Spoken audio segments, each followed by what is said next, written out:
One Star Cowboys podcast, presented by Haymaker. Now here's your host, Kevin K.T. Turner. That's right, the One Star Cowboys podcast is back. We're down a man. Saad Yousuf out this week. He'll be back next week, no sweat. We have John Machota here from The Athletic. Hello, John. Hello. We have Kent Garrison back as well. Hello, Kent. Hey, guys. Okay, so we got a lot to get to because just when you think the season's over, I'm here to tell you we have more drama. We have more storylines than ever. Was a bad game the other night. Got your thoughts on the post-game pod we did the other day. That was not a lot of fun. But Jerry's got to do his Tuesday morning interview on 105.3 The Fan with Sean and RJ and Bobby Belt. And a lot of takeaways here. And I know you wrote a piece, or you're writing a piece for The Athletic. Did you think through that thing that the headline of that whole interview was the Matt Eberflus defensive coordinator discussion, or what did you really take away from that? So when I listen to a Jerry interview, whether it be Tuesday or Friday mornings, I would say one of the first things I'm looking for is how much does he sound different than the way he sounded right after the game. And then listening to today, which was probably about 20, 22 minutes, somewhere around there, I don't even think it was close. Like, I'll fire off. Jerry can give a boring interview. I'll fire off 4 or 5 tweets. But to write a story on something, usually there has to be a little more meat on the bone there. Yeah. And there's not even close to me. It was no question about it. It was Eberflus. And I will say it's also because of the fact that I'm adding in with the way he sounded after the game about Eberflus. I thought, hey, maybe a couple days to think about it. I think a couple days to think about it made him even more like, yeah, I'm thinking about going another direction here. Which goes against some things he said earlier in the year. He talked about wanting continuity, really stabilize the defensive coordinator position because it's been Dan Quinn, Mike Nolan, Dan Quinn, Mike Zimmer, okay, Matt Eberflus. And the idea of going back to another one I know is not that appealing to him until you just have to. And I don't know how you could watch him. The more and more you think about this thing, you just kind of go, well, the Raiders, Eagles, and Chiefs are all 3 teams whose offense is not very good at the time you played them. So sure, the defense might have improved a little bit, but it's still, you can't go up that many points to the Vikings. Like, it's just not what they are right now. Like, they've made too many quarterbacks look like elite players all year long. So, yeah, I'm glad Jerry's made this turn. But it was also, he was like reinforcing a lot of the things in the interview. It was saying that he likes the roster and spinning that positivity. And that, to me, is the big sign of making it look like Eberflus's days are numbered here. Yeah, and there's no question about that. That's the way I looked at it too. But there's also the side of it is you'd be a fool to think that Jerry doesn't deserve plenty of blame too as the general manager of putting this roster together. He obviously put Matt Eberflus in a tough spot, having to be a defensive coordinator with your best player traded a week before the season started. So we're not going to act like Jerry helped him out a ton. But I also think that Jerry is giving him a little bit of grace on, hey, I understand that I did that. But then at the trade deadline, I went out and got Quinnen Williams. We went out and got Logan Wilson. We got Overshown back. We got Revel back. And then there were 2 games where it was like, actually 3, if you count the Raiders game, where you're like, okay, this defense is turning a corner. Nobody is expecting it to be the best defense. No one really is expecting it to be a top 10 defense. But you're showing that you're taking steps. And that has been the thing with Matt Eberflus, is that even when things have started bad, he has tend to improve the defense as the season goes along. These last 2 games are a complete step back. And I think another part of the indictment on him in those is the fact that it is against the Lions. It is against the Vikings. These are teams that he obviously knows them very well from being the Bears coach the last 3 years. And then one other thing I wanted to say about one thing you mentioned earlier about the continuity, that Jerry has been very big on that. I make the argument that the Dallas Cowboys should be so good with what they have at their hands, there should really rarely be any continuity at defensive coordinator because their defensive coordinators every couple of years should be so good that other people are hiring them to be head coaches. Because we're not acting like the Dallas Cowboys have to have the best defense in the league for that DC to get a head coaching job. If you're the Dallas Cowboys DC with an offensive head coach, which has been the case, Schottenheimer offensive coach, Jason Garrett, Mike McCarthy, that's the way it's been. If you are the DC there, you should be lining yourself up to then get right back in the head coaching ranks. And so there wouldn't be continuity. These Vic Fangio, Steve Spagnuolo, those are outliers. You should be having to replace your DC every couple of years because other teams want them to be the head coach of their team. And that happened with Dan Quinn. And when Dan Quinn was here for those 3 years, the Cowboys won 12 games each of those 3 years. Now, they didn't do enough in January, but there was enough there where you're like, yeah, he's not going to stay here long. Someone's going to hire him as a head coach. I think I'll have a common theme throughout this podcast, though, that I want to keep reiterating, because you said this just a second ago, too, is that I don't want people to forget that the season was partially hijacked by them not making a move with Micah. You didn't have to wait till the end of August to trade Micah either. And I realized the events unfolded how they unfolded. Can't change the timeline. When we talk about Trevon Diggs, we'll get into that. I do think there's a large portion of Cowboys fans who are desensitized to talking about the Joneses, to even really like caring to even discuss about how dysfunctional things are. And I think we just have to remember that and keep factoring that in. Because it's not the most fun thing to talk about, but it is at the core of all this. And every time you start, it's almost like you stir up so much chaos that you forget, like, well, at the core, here are some problems, is the way this thing was set up right here. I do like to bring those things up, though. You do a good job of it. And I do like bringing those things up. But in this particular case, this body of work, I'm not saying, it probably is time to get a new DC. They don't have the NFL's best defense. It's time to find somebody else. Yeah. I want to be very clear. My expectations aren't super high at all. I want you to maybe not. Let's see where they are right now. I must have missed the point where they played Joe Burrow, Matt Stafford, Josh Allen. I must have missed this. Yeah. But if you go look up the stats right now, opposing quarterbacks, highest passer rating against any team is against the Cowboys, 108. You walk out there, 108. I think it's 250 passing yards per game, highest in the NFL they're giving up. 2.2, 2.4 passing touchdowns per game, highest in the NFL. I'm not asking for even a top 10 defense. I'm asking you to be middle of the pack. And while I don't think the talent on the defense is good enough, and I do think I do think this offseason should be spent heavily on improving the defense, I don't think that the talent is worst defense in the league type talent. Also, 11 turnovers, which qualifies you for 28th in the league. Yeah. You're not getting the ball back either. Giving up a ton of yards per play. And, we'll get into a little bit about how, Shoddy, I think, had some question marks after really the last 2 weeks. One thing that I don't know, and we should probably discuss for a second, though, and maybe we don't have the full picture on, what guys did Eberflus want? What scheme did he want to run? Is his scheme, what he normally does. But are there some players that he insisted that were here? Because for Jerry to keep saying over and over that he likes the bones of the team, I like the players. I like what we've done. Look what I did. I made a trade for a big defensive tackle. Like, I think all that stuff really matters. And we don't know what was said back in August when they decided to trade Micah. Was Eberflus going in the room and saying, well, look, we just got Dante Fowler back. We're going to be fine rushing the passer. Like, some of those things, like maybe what you sold, and if you can't cash the check that you wrote back at the end of training camp, I think that also will not work in his favor now. And I also don't know, dude, the next 3 games, give up 20 points or less. I don't know that I'm bringing you back. We can't just, I don't know we can just judge off the next 3 games. That's one thing Jerry said. The next 3 games will be part of the criteria of determining if Eberflus comes back. I'm not sure it matters at this point. Well, what else is out there will matter too. If there's like a Raheem Morris or there's a head coach who then gets fired, Jonathan Gannon, somebody like that who is a defensive mind, that could change things too for Jerry, Steven, whoever. Brian Schottenheimer. Let's not act like Brian Schottenheimer. We don't know that he might not want a change. Do you think earlier in the year? Really up until they traded for Quinn Williams, do you think he liked spending more time in the defensive meeting rooms? Do you think he wants to do that going forward? You don't think he wants to worry about the offense, other things that he has to deal with as a head coach? Do you think he wants to sit in those defensive meeting rooms like he had to do? No. That's not lost on me either. And so who will be available will be a factor in this as well. There's no doubt about that. But when you bring up the players, I can't give you every player like, oh, this is a Jerry guy, this is a Matt Eberflus guy, this is a Jerry guy, this is a Matt Eberflus guy. But there's one that I feel pretty strong about, and I'm just going off of what my eyes are telling me, and that's Kenneth Murray. Yeah. There was some talk in the offseason that, these are just, middle-of-the-level players that Matt Eberflus is getting stuck with.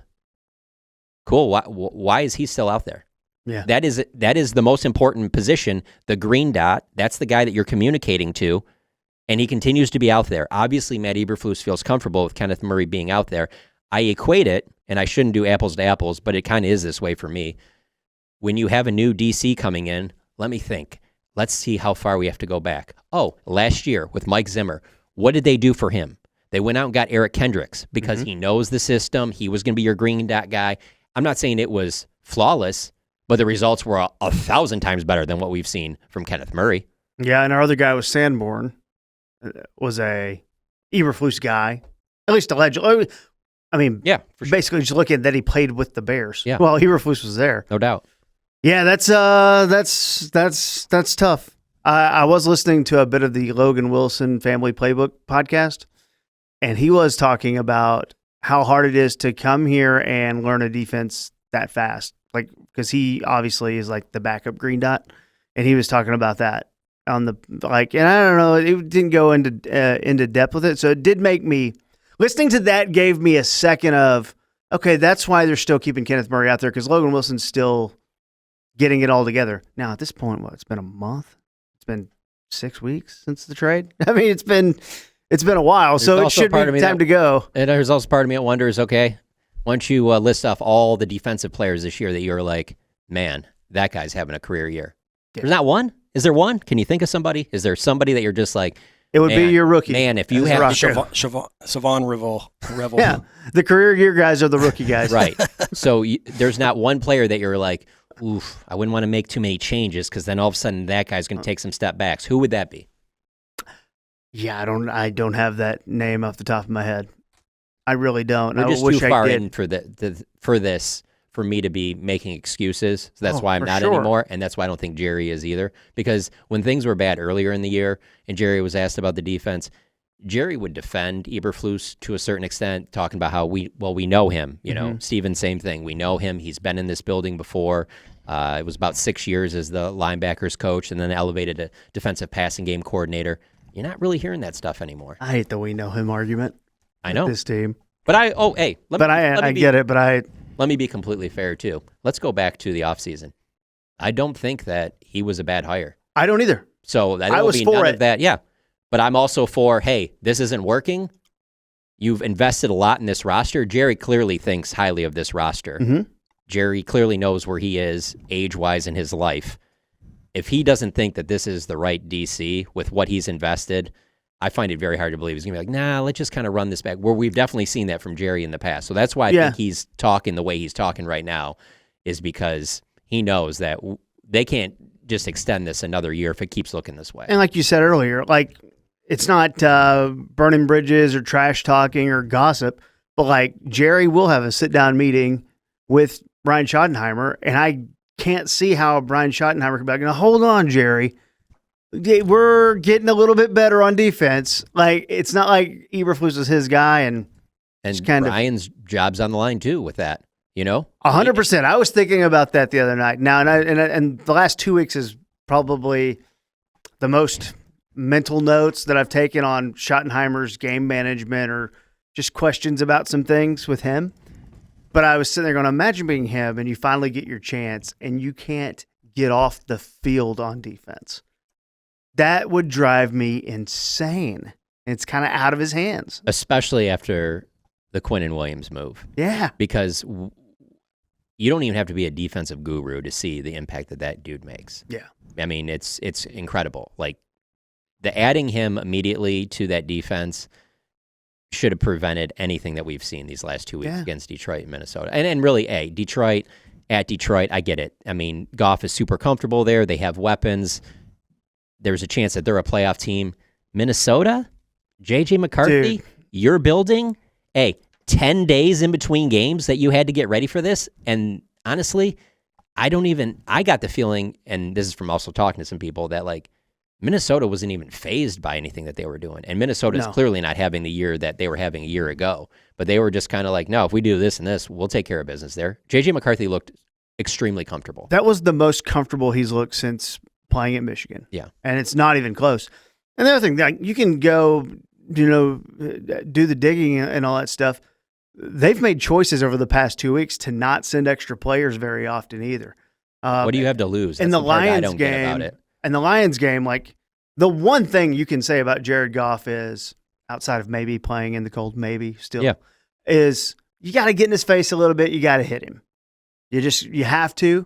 You can't let him sit back there and pick you apart. Yeah, what's he going to do if you don't do that? They did that the first couple drives. They pick up the blitz. What's he going to do? Hit Jameson Williams for like a 50-yard gain? They were doing that while you were sitting back. So why not turn it up, It's also like, we're seeing it. Eberflus is watching the tape. He's seeing it too. Yeah. So how are we not trying some new things? I give him a little credit for the first, after the bye week and after the trade, not being afraid to have 5-man fronts and things like that, playing to your strengths. Like, he should get credit for that. I was worried he wouldn't do that. But it's too often just, hey, we're going to let you have this. And I don't think that's all on the players. There are definitely times when you see that we've got players out there who probably shouldn't be out there. And that's no disrespect to those players.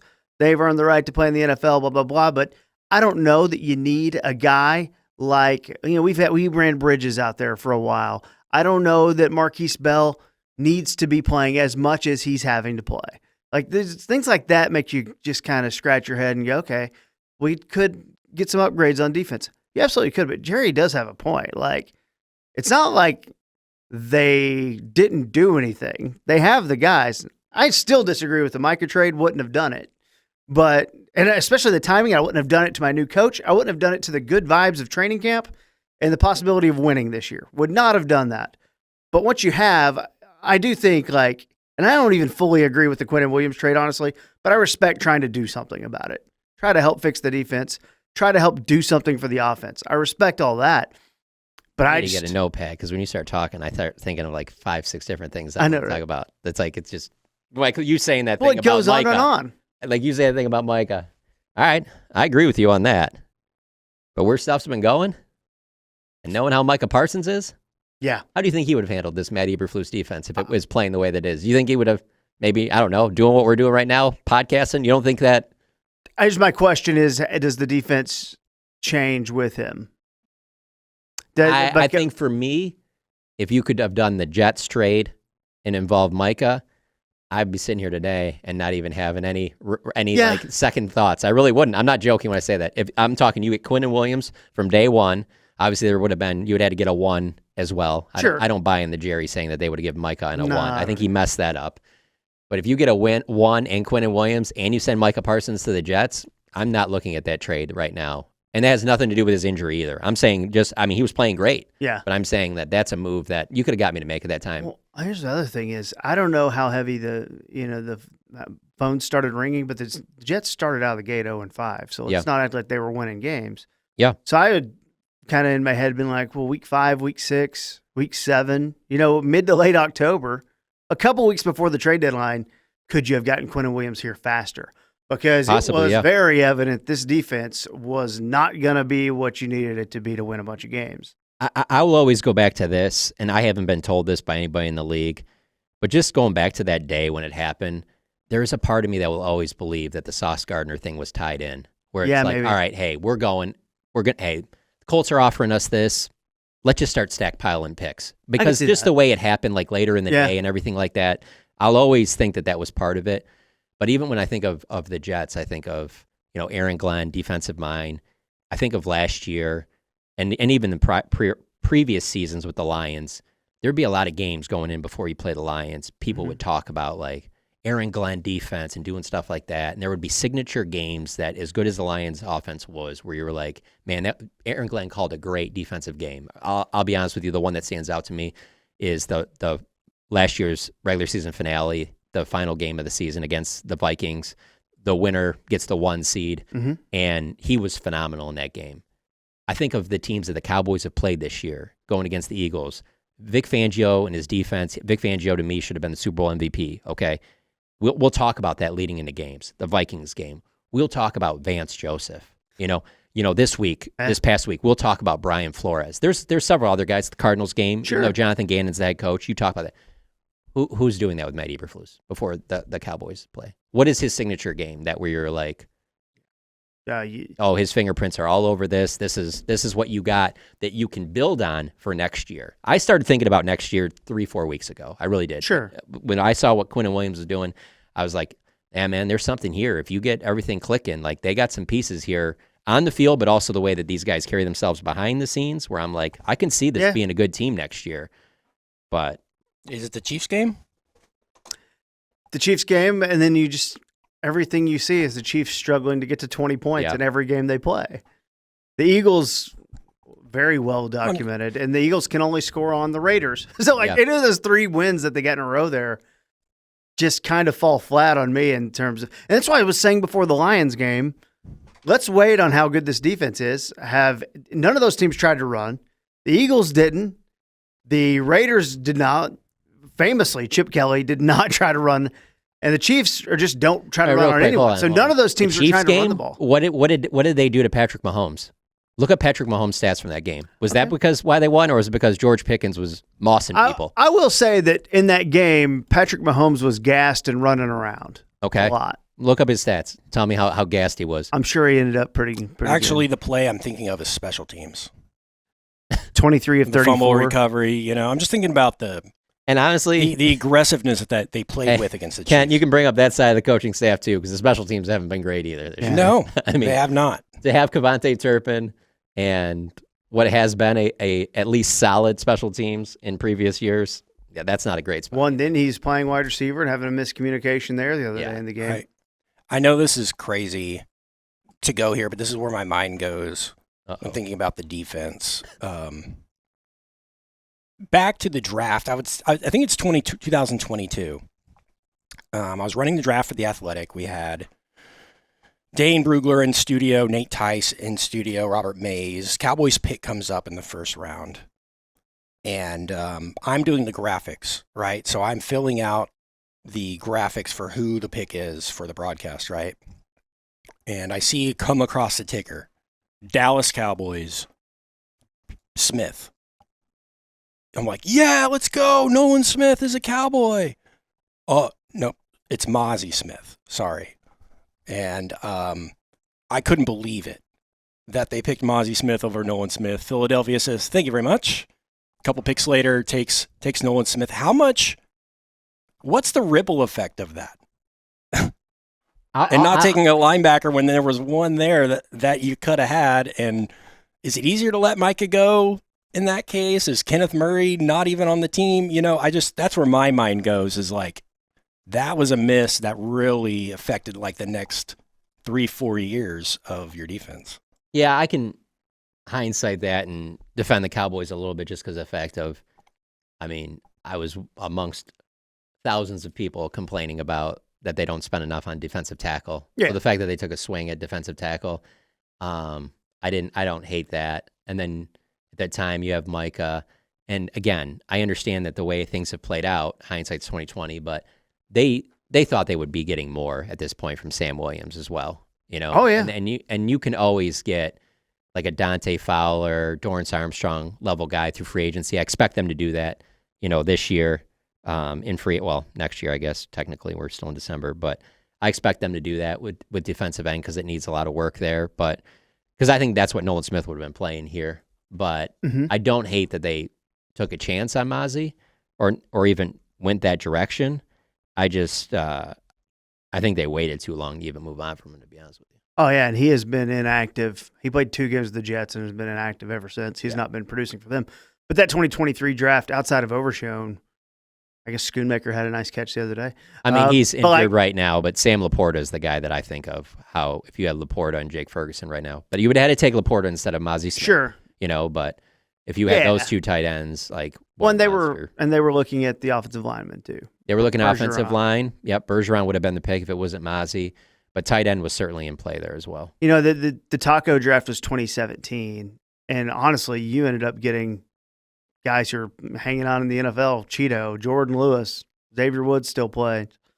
Noah Brown. Was that Which one was Nashawn Wright? The Nashawn Wright draft was a Dan Quinn draft. Yeah. So he was the late third rounder. I think that was the year they also had Chauncey Golston as Yeah, third you're right. rounder. You're right. Yep. So I want to say that was the 2021 draft. Seems to be doing okay. Yeah, Chicago. How Val about Harris. Bears Yeah. unlocked Nashawn Wright? That's crazy. Yeah. You know what? Cornerback position takes us to our next topic du jour. Kent, I don't know if we have the superpower. Do we have the ability to go inside the blue tent? I've always wanted to see what was Would you going like on in to? there. Yeah, I think we should go in there just to see. All right, here we go. Boom. Oh, it's not as nice as I thought.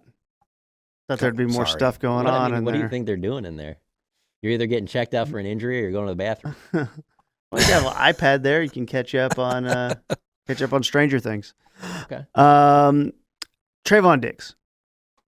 This is the story that'll never stop giving, I guess, until he's not a Cowboy anymore when they get rid of him at the end of the year. It's weird to me that he talked to the media after a game that he didn't play, also saying that he was healthy enough to play, but no one else says he is. What's going on, man? This is vintage Cowboys drama. This is that beautiful. I will say I am here for. Me too. Yeah, it is interesting. I wouldn't say Trayvon's a guy that never talks to reporters, but recently he talked at his locker last week after our final availability of the week, which would have been Friday, I believe. Yeah.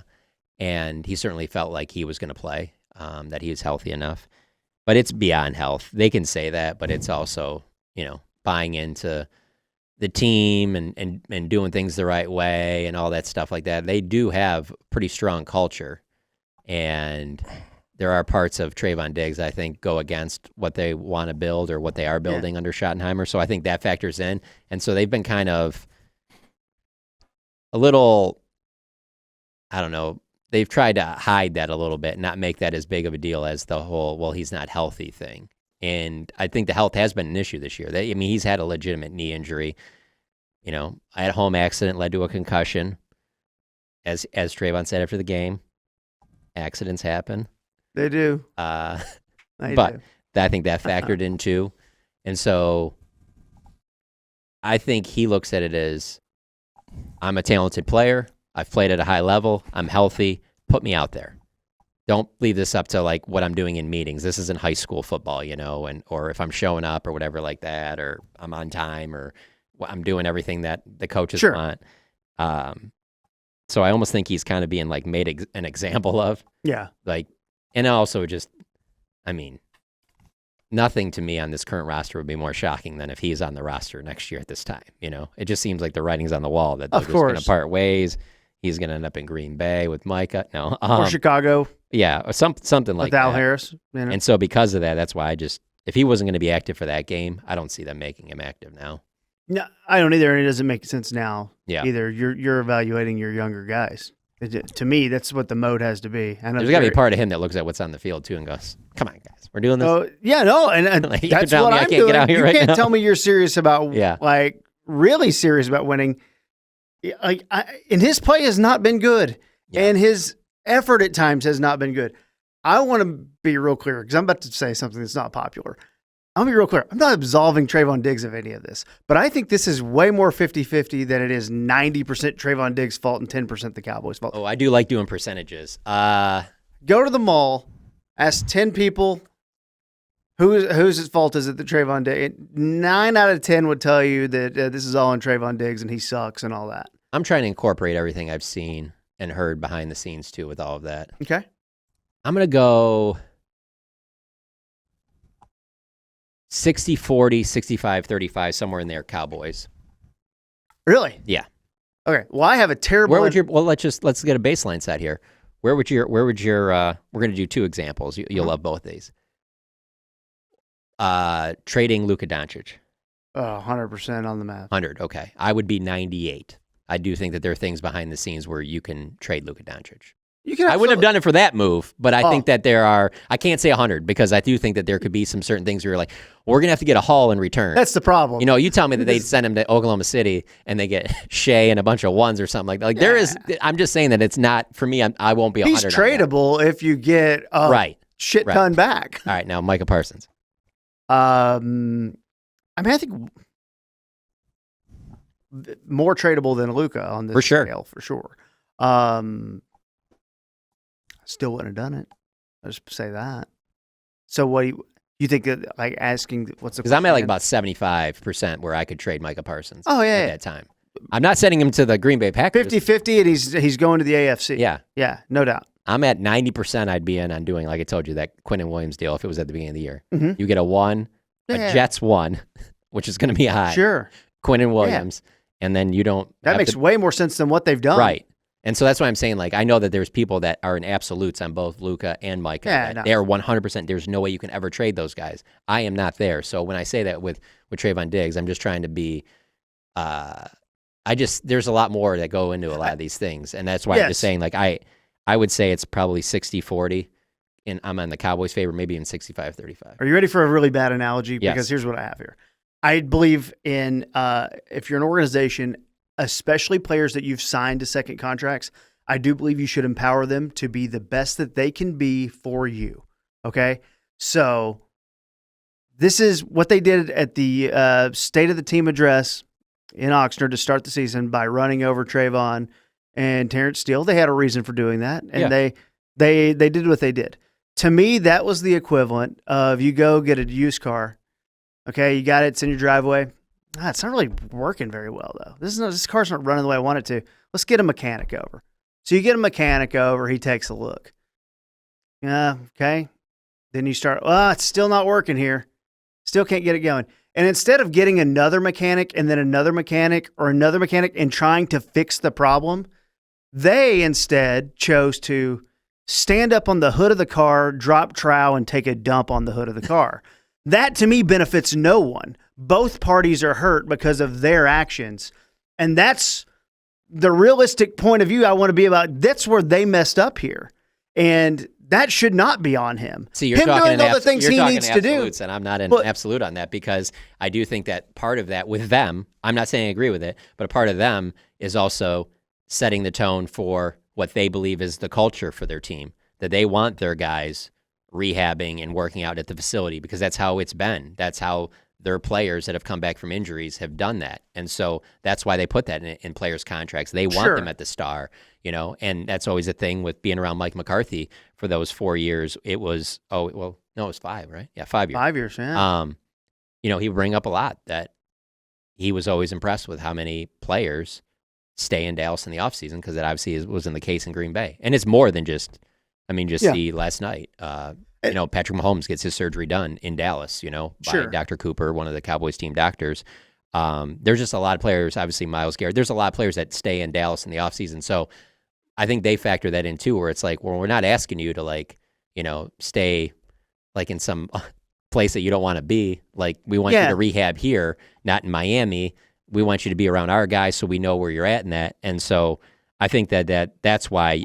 And let's be clear here too. That was a very Jerry thing to air that out at the press conference, which obviously is not a great thing to do, but that's the way Jerry goes about things. It wasn't helpful. And it wasn't helpful, but it's also one of those things that, as much as there are things that Steven will do that are like Jerry, Steven won't be doing stuff like that. Yeah. That's I agree with that. That's just not in his DNA to be like that. And so those are things that are just very Jerry related. I mean, honestly, I don't even think Steven trades Micah, to be honest with you. I think that was a very Jerry, type thing. He got mad. No, he got mad. Yeah. And he's been mad at Trevon Diggs for a while. Right. And they were not mad at Trevon Diggs when they signed him to his second deal. In fact, they were quite pleased with him when they signed him to his second deal. Then he got hurt, didn't rehab it the way they wanted him to rehab it, didn't attack that rehab the way they wanted him to, and then the offseason thing. So I get all that. To me, it's just not helpful. Yeah. You dragging out the Micah thing is not helpful to the team. No. So this year is on you. It's not helpful to your new head coach. It's not helpful to the most expensive NFL player in the league who you've paid, who's been playing really well. It's not helpful to any of that because of your actions. Yeah. And I think a lot of people forget that because they get caught up in, hey, we're dogging on this player right now. And I'm not saying, dude, Trevon Diggs, I don't want him on the team next year. Like, he doesn't deserve to be on the team next year. It saves them money to get rid of him.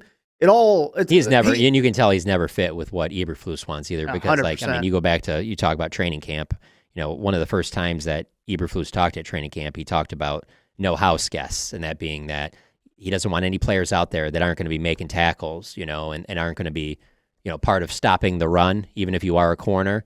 And obviously tackling isn't Trevon's greatest strength. Yeah. And there's a lot of good corners that tackling isn't a big part of their game. And so Sure. Trevon, when he's playing well, obviously at a Pro Bowl level, taking the ball away, what was it? 17 interceptions his first 3 years. Yeah, it was like 17 picks in his first 3 seasons. You can let a lot of that stuff go. Like he ain't going to be, as he would say, I'm not Cam Chancellor. Like, he's not going to do that. But when you're taking the ball away like that, you can make exceptions. But he just never seemed like a fit for what Eberflus wants from his corners. 11 interceptions in 2021. His second year, yeah. Holy. And I think 3 his rookie year and then 3 after that. And then he's just now played 19 games in his last 3 years. Yeah. Yikes. That's not very good. Obviously, he didn't play a full rookie season, too, because he was hurt when they drafted him. Yeah. That's part of maybe part of the reason he slid. Maybe not. Okay, we're semi on the topic. You guys kind of flew by it. But, John, I wanted your reaction to what Rich Paul said on his podcast with Kellerman. Did you see that clip? The only clip I saw was they were talking about Jordan. Sorry. Okay. Well, they were on the podcast, and Rich Paul, the agent extraordinaire, agent to the stars, said, if I'm Patrick Mahomes, I did see that. I'm trying to get to Dallas. Yeah. Beautiful. I've said this before. I don't know if it was on our show or not, but I've said before that I've always felt like Patrick Mahomes at one day will play for the Dallas Cowboys. Now, that also depends on Dak's health. I don't see them going another direction as long as Dak's healthy. They kind of can't. Yeah. Especially with the way they're going to move his money around probably in the next 2 or 3 years, For sure. But no, that would be wild. And I mean, like I said, he's a guy that spends his off seasons in Dallas. He obviously grew up a Cowboys fan. You still see him at Mavericks games all the time.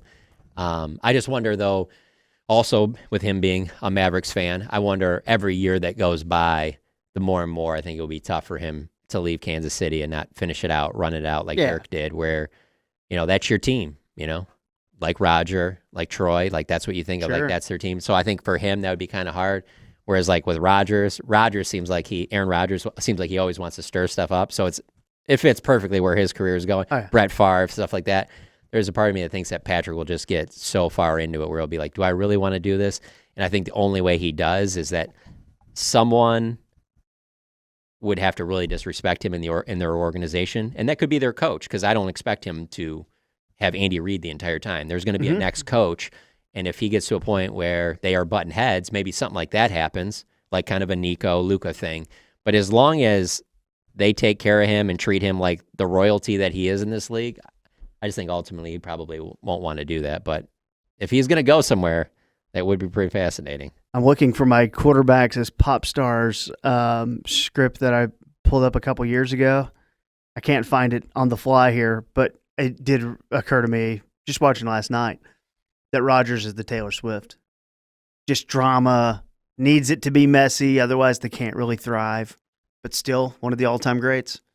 So who's Mahomes? He's Beyonce. Oh, got it. I saw the other day, thinking of you bringing that up, Kent. This seems like something that you would have seen, but maybe you didn't.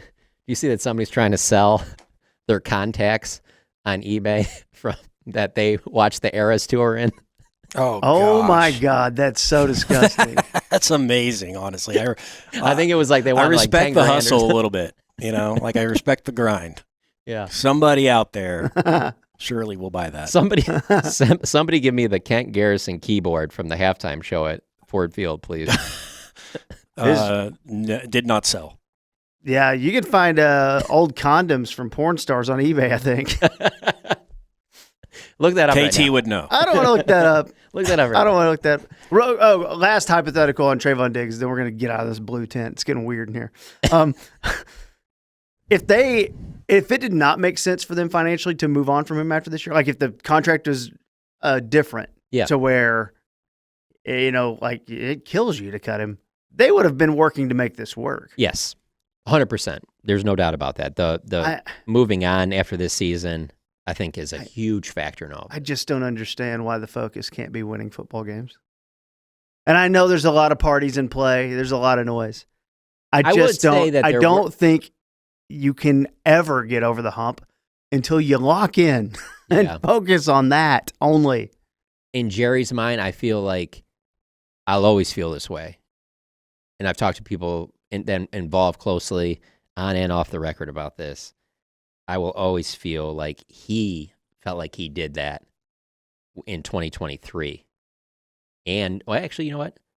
Yes, 2023. And then when they lost the Packers, he was just kind of like, all right, I'm not doing that anymore. I'm going back to my way of doing stuff. He did that when the Netflix people were there recording the documentary. Yes. That's the level we're talking about here. Did they do that during 23? Yeah. Yeah, I guess you're right. Yeah, when they put Jimmy in the... But it was all set up for the big thing later, but still. Yeah. Like having camera crews behind the scenes all year, that is the focus on the winning. By the way, that doesn't matter. That doesn't affect it. Having camera crews at practice doesn't affect how it. You can tell. You can tell this year is a great example of that because of with Netflix or not Netflix, sorry, HBO being there with the Hard Knocks crews, just asking players about that in the locker room. No one's really. They're so used to it at it's not this that point, big of a you know? deal. And every team's got that. And Yeah. if it's not you, it's your social media team for the team doing videos with you and stuff. Like, it's always there. I It's a also little love different, how but- like everyone's pushing to like who can say more F-bombs. Like all the coaches, whether all the NFC's coaches. And I just think it's funny because you go back to 2018 when that all or nothing was going on. And the biggest storyline off of that was that, man, you hear Jason Garrett? Like, that's crazy. Good Lord. And then like Jason was asked about it at the pre-draft press conference that year because that's right when that all or nothing was in its prime of being aired. And I just remember Jerry, like Jason was asked about it as they were sitting at the table, and Jerry just out of nowhere jumps in and goes, "What the F are y'all getting at?" Or whatever like that, and just drops that F-bomb right there in that podium, and everyone's like laughing. But it was just Jerry's way of kind of, you could tell like Jason did not want to get into it, you know, the whole like having family members and stuff reach out. And like, but I'll always remember because fans were like, why isn't he more like that? Like, and it's like, well, that's not his behind the mic persona. Like, that is how he is around the team, you know? But now it's just like, everybody is just going out of their way. Like, oh, the cameras are on? Let's drop some F-bombs right now. Fire away. Well, you know, the Joneses have final cut on that, or, you know, they see the cut before it goes out. PR does, at least. Remember when the Bears were on, I guess it was 2 years ago in the offseason, and George McCaskey made them bleep out all the cussing? Oh, really? I didn't know that. I didn't know. I thought you were going to say like he made the crew go with him to the softball game he was umpiring. That too, but George McCaskey joke. Yeah, there we go. They'll get that. Bro, our NFC North. Look up his name. Look up his name in softball, and you'll get it. Our NFC North listeners they've got their foam finger up right now. It is wild. Kind of like it. Before we do picks, quick one here. I thought Shoddy's had some very questionable decisions, and you, all of you in the media did a great job asking questions about these things after the game. You know, he's mentioned over the last couple months that, you know, he likes to be conservative, thinks about his dad during those moments. And the 4th and 3, it's a thing that we've been talking about a lot, though, is like with this defense, knowing what this defense is, field goals are going to get you beat. The field goals are going to get regular, even competent defenses. Field goals are going to get teams like that beat. And so I was very, very disappointed in the one decision on 4th and 3, up 20-17, I want to say. Yeah. Where it just kind of felt like, come on, man, we got to go. And he didn't. And hindsight, all these things, whatever. But that's 2 weeks in a row where I go, we had a lot of opportunities to really get a look at how he's going to manage games. We didn't get a lot of these opportunities earlier in the year because it was always playing from behind or we know we got to go. But after those games where you won some games, the defensive, you may got a few more stops than you've been getting all year long. You do see how you would manage games. And I walked away with more questions than answers. I would just say I'm not putting a blanket statement on every game to me is different. Mm-hmm. And for this game, I can see how you'd be like, we're at home, 10 days rest. Our defense will get a stop against J.J. McCarthy. Now, when you're not being aggressive and you're going against Goff at Ford Field, sure, you're not being aggressive against Patrick Mahomes, that's a little bit different to me. But that J.J. McCarthy situation, I can understand where you'd be like, nah, we'll be able to get away with threes. They're not going to be able to go up and down the field constantly as much as they did, and they did. I mean, I think everything from midway through the first quarter on showed you that they were able to do that. Though. Yeah. So, but I think I'm that sitting there going, again, we're that he's gonna still pull a stop out of our butt here. He's still an unproven young quarterback that is can make a huge mistake at some point. So I could understand that a little bit more. And then again, them playing at home, they've just played well at home. That dictates a lot for me as well. The only thing I would say, and this really isn't even a shoddy thing, this is just my belief on stuff that really I thought about a lot in that game is I could never call plays. There's so much that's on your plate, but the one that I go back to watching that game specifically is early in games, I would just find a way to just throw a ball out in the flat to George Pickens. I would find some type of way to just throw something underneath, get 3 yards to Justin Jefferson. Like, it amazes me how these guys don't do that with some of these star receivers, where you'll go like a whole quarter and be like, wait, how come they don't get anything? Just give him something, And you saw it in the second half, and it was interesting because I asked Dak about, why they can get Pickens more involved, and he brought up how he threw that one out into the flat, and it ended up being like maybe a 4-yard gain or something. And he even said, yeah, maybe we should have been doing that earlier in the game too, where I know this sounds bad to say, but there's a part of me where it's almost like let's just keep them engaged. Not to say that they're not engaged, but it just like when you're that good of a player, like it is excruciating watching. Yeah. I've seen so much Justin Jefferson over the years. It's excruciating watching him with McCarthy. Like, I can't believe he's not being more vocal. Like, it says a lot about Justin Jefferson and how he's handling all this. I'm not even comparing anything with Kirk Cousins. I keep going back to the games when Nick Mullins was in at quarterback for the Vikings, and he would just be like, yeah, this isn't working. I'm just going to chuck it up. That dude's going to make plays. He's just so good that, and I said this to Shereen Williams in the press box. We were talking about, like, just wide receivers and DBs, how they're always talking, like, all game and stuff like that. And there were some plays where the ball just got overthrown or whatever, and some of these Cowboys DBs talking smack to Justin Jefferson. And I was just like, I said to Shereen, I was just like, why don't you just let sleeping dogs lie? Like, don't say anything to him. Wait, do you think you're on his level? Like, that's the type of stuff when I see that I'm just like, let this just go. Like, why would you even try and rattle that cage? It's when we watch the Eagles too, they will do the thing you're talking about, like AJ Brown. Yeah. Especially weeks after he's done a live stream playing Xbox. Like, they'll try to get him, and they'll force it in there. Yeah. And it's crazy. He has huge numbers. They lose. He has terrible numbers. It is wild. Win. I don't think you can take anything from playing the Raiders, though. Which one of those do you think he's more happy after? I would love to say the win, but I don't know if that's the case. I don't think that's the case at all. Yeah. Which is pretty wild. I think he'd like to have both. There we go. There's my fair analysis. That's what we all wanted. I just think he's got a Super Bowl and he experienced the winning part. We're not going to do a Chargers preview because, as we've told you, there's a really good chance by Saturday night, by the Christmas show for Saturday Night Live, we know that the Cowboys are out of it, or they're back, or Mariota comes through for the Commandos. Wow. And big chance, and you're really going hard. But whatever. You guys have seen the Chargers recently. You know what to do. Let's go to picks here. I can tell you that on picks, John, you've got a lead, but it is tightening up. Okay. Tightening up. You have 21 wins. Kent 18. Sod and I 17. Okay. And we're coming. The games this week will be Cowboys and Chargers, of course. We're going to do Cowboys at 1.5 point favorites at home. Isn't that crazy? It is a little. Seahawks hosting the Rams Thursday night. We got a beauty. Seattle, the 1.5 point underdog. And then Bears-Packers Saturday night. Bears a 1.5 point underdog, even with Micah's torn ACL. Okay. So we'll start with you, John. Cowboys, Chargers. Again, Cowboys 1.5 point favorites. Yeah, I don't like them as favorites at all. Even though I do think they play better at AT&T Stadium, I will take the Chargers there.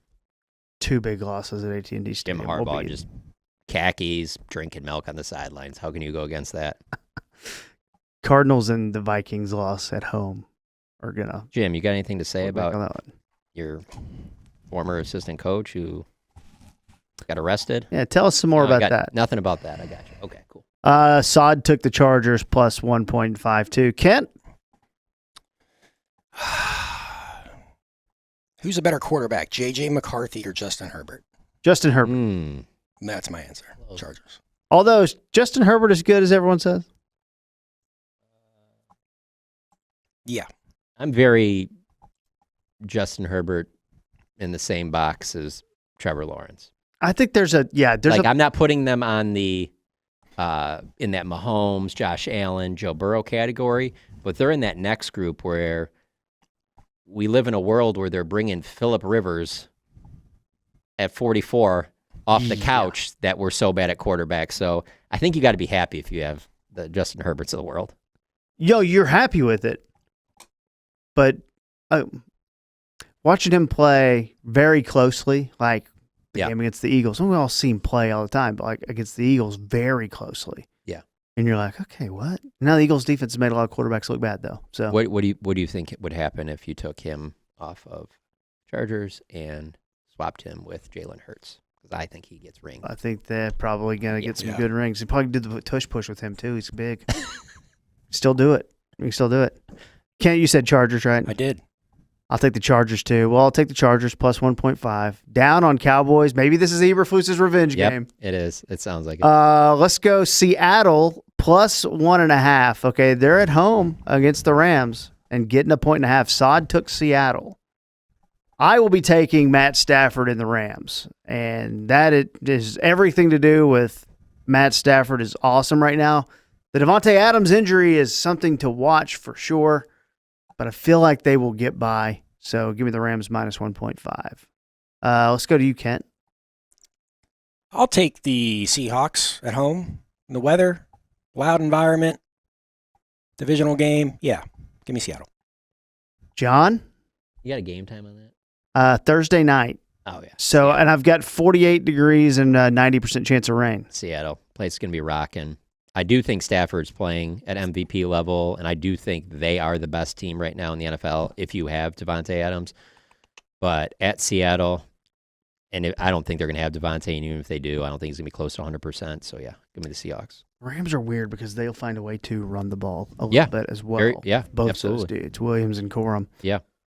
We will go now to Saturday night where the NFL, this pisses me off about the NFL. Let me get this one off my chest here. Last Saturday, you have Army, Navy, you got nothing else. NFL, put your Saturday games there. Don't put them during the college football playoffs. Yeah. Greed is horrible. We all know this. I think it's crazy that Elon Musk makes more money than every elementary school teacher in the world. I think that's ridiculous. I think the NFL is the Elon Musk in this scenario. You got it. Just let college have their day. Please. You're making it tough. Don't make me choose. Don't make me have two screens. Okay, there we go. I'm out. It's a home game for the Bears. There is no Micah Parsons now. There's probably no Christian Watson as the Packers, in a span of about 10 minutes, saw their season go to dust. Kent, we'll start with you. Bear down, Chicago Bears. Let's go. Kent is bearing down. Ben Johnson, Coach of the Year right now? I think you absolutely have to consider it. I think he's probably him or Vrabel. Him or Vrabel. Yeah. I don't know if I would give it. I don't really like the guy very much, but Sean Payton, I guess, should probably get something as the Broncos have won 11 in a row, and Bo Nix is turning into a pretty good player. Despite everything I watched of him in college, I'm sitting here going, oh, my God, they've turned him into a pretty good player. Although anyone can throw in the Packers cornerbacks. John. First of all, I need to respond to your comment about the Saturday night game. 2014, I'd been down here about 3 years, and I was still at the Morning News, and a quote I'll always remember, I believe he gave it to the Morning News, is Mark Cuban saying... Well, he gave this to the Ben and Skin show. Oh, is that where it was? Okay. The pigs get fat, hogs get slaughtered. Yeah. We're over a decade past that. Yeah. I kind of, so when you said that, it kind of went along with the way I feel about when people talk about how there need to be changes in the NFL, whether it could be kickoff rules, it could be whatever, and how this will improve this or whatever. Like, I really don't think they need to listen to anybody. It seems like that business is booming, and they really don't even have a comp. So, with that being said, I do like the Packers. I understand Micah being out is a big one. But why don't you run back what that record is? Packers Bears over the last Yeah, no, you're right. 5 years? You're right. This year's different, John. What's that? This year's different. Okay, fine. Bear down. And honestly, Jordan Love was playing well till the perfect storm hit when Christian Watson went out. Also, off 2 offensive line injuries. Again, they're shuffling. I mean, they're playing fantasy football on the offensive line. That Caleb Williams stat's wild about the interceptions. Dude. Just with if you watch the style of ball he plays, for him to have that few of interceptions through these first, 1.5, 2 seasons, whatever it is pretty incredible. 30 turnovers for the Bears, too. Did you hear his response when he threw, I guess, a touchdown in the back of the end zone, and the reporter goes, "Was that a risky throw?" And he goes, "There are no risky throws with me. I can make every throw." It's like, what a baller. He's not wrong. He's not wrong. He's going to be a problem. Yeah, there's a lot of things that you can say about him that people don't like or whatever, but the just raw talent is filthy. He needed the structure that they have in place now, too. I think we all like Ben Johnson and all that stuff, Yeah, he's just one of those rare guys where the goal for every quarterback at any level is to have this perfect pocket, and he can sit back there and go through his progressions. Caleb Williams is at his best in chaos when he has to start moving around, and it happened a ton when he was at USC, obviously with Lincoln Riley, and Coach Bro was there, and the anti-Tua. They obviously didn't come close. They weren't winning any national championships, but the stuff he'd do when plays broke down, that was the thing for me where I was like, oh, yeah, there's no way anybody's going one over him. Just so hard to grasp, too, and he's a problem. Yeah. Going to be a problem for sure. I will take the Bears, just for the record there. What's the line again? Kent's taking the Bears. It's one Bears getting 1.5, too. Yeah. I've never seen a game where the head coach looked like he was crying after a game. When Micah tore his ACL, Green Bay, we all felt it. It was like, okay, season's over. Let's get ready for next year. And I know that's not the case, and they're in still pretty good position. They still have to play the Ravens next Saturday night, the 27th, and then go to Minnesota. So it's not a guarantee that Green Bay makes the playoffs. So take Patrick Mahomes and the Chiefs out of this, because I know this is the first year where they're not going to go to the Super Bowl. But I guess because of his injury, I guess you could tie that in. But I think even if he stays healthy, that they weren't going this year anyway. But my big thing on the NFC is we break all this stuff down. I'm just going over the last 5-6 years. I ain't got no time for next man up when it comes to winning the Super Bowl. Sure. Show me the healthiest team out of those best teams. I'll show you who's going to the Super Bowl. Those years when the Niners went, they were the healthiest team loaded. Same thing with the Eagles last year. Like, I look at the Eagles last year, and that is my number one thing. I'm like, they're by far the healthiest team out of all of these right now. And I say that because I watch the Lions closely.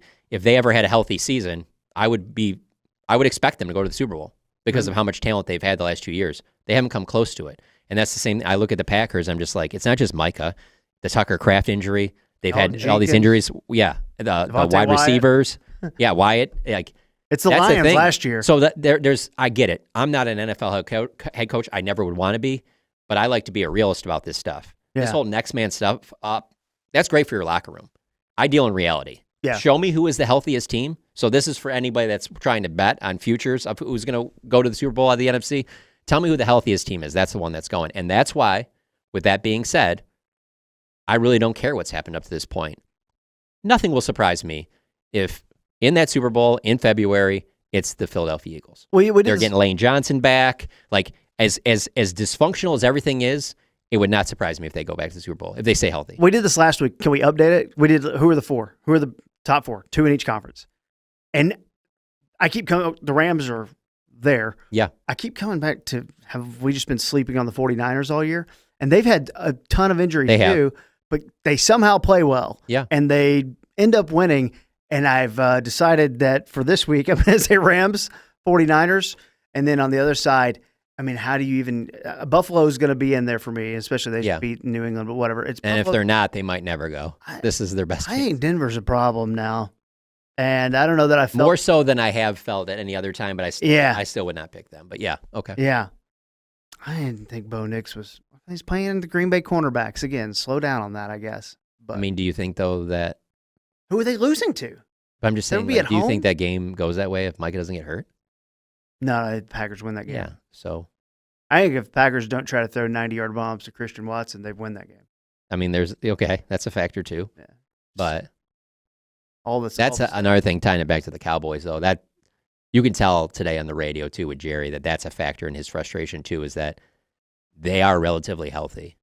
They have dodged any major big injury type stuff. Waste. Right. And so I think that one sticks with him, It's too. a waste. Yeah. It's all of it. And this might, but good vibes in training camp. Yeah. And whatever. Maybe Shoddy's doing coach speak. Maybe he's not. The vibes were good. The team was good. And then Micah was draining, being the energy vampire a little bit.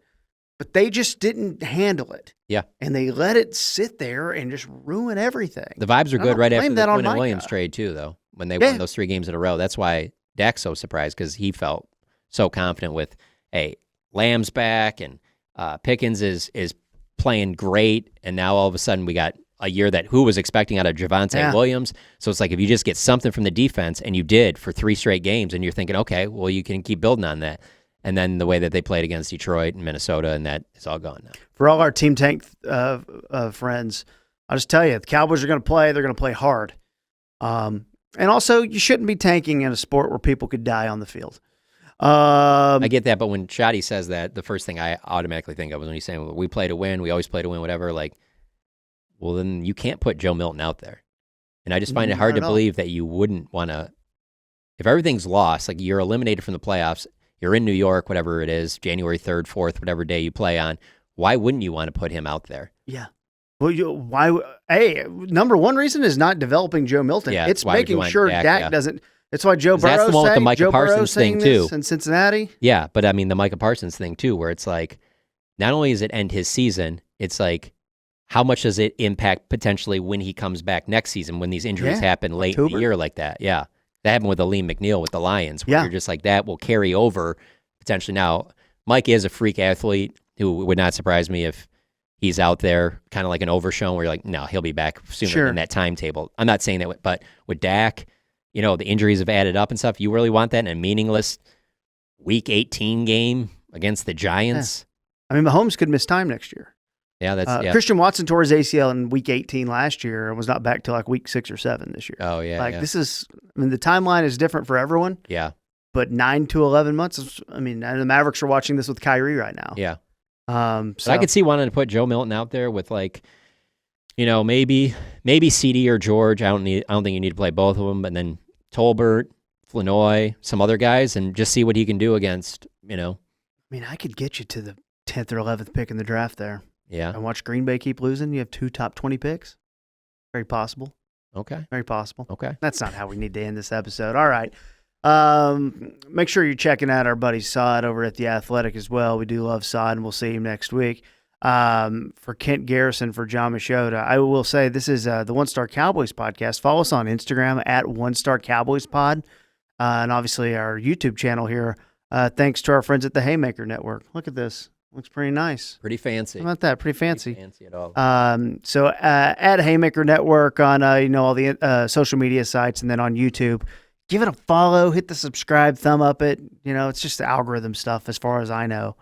That's what I think. So be checking that out if you like seeing our faces all that. For Sod, for John, for Kent, who's back there. Kent, show yourself. Show yourself, Kent. Expose yourself. There he is. There's Kent. Give a wave to everyone. Sorry, audio podcast listeners. I'm Kevin Turner. We'll see you next time on the One Star Cowboys podcast. Goodbye. The One Star Cowboys podcast. The One Star Cowboys podcast. The One Star Cowboys podcast. Presented by Haymaker. Presented by Haymaker. Presented by Haymaker.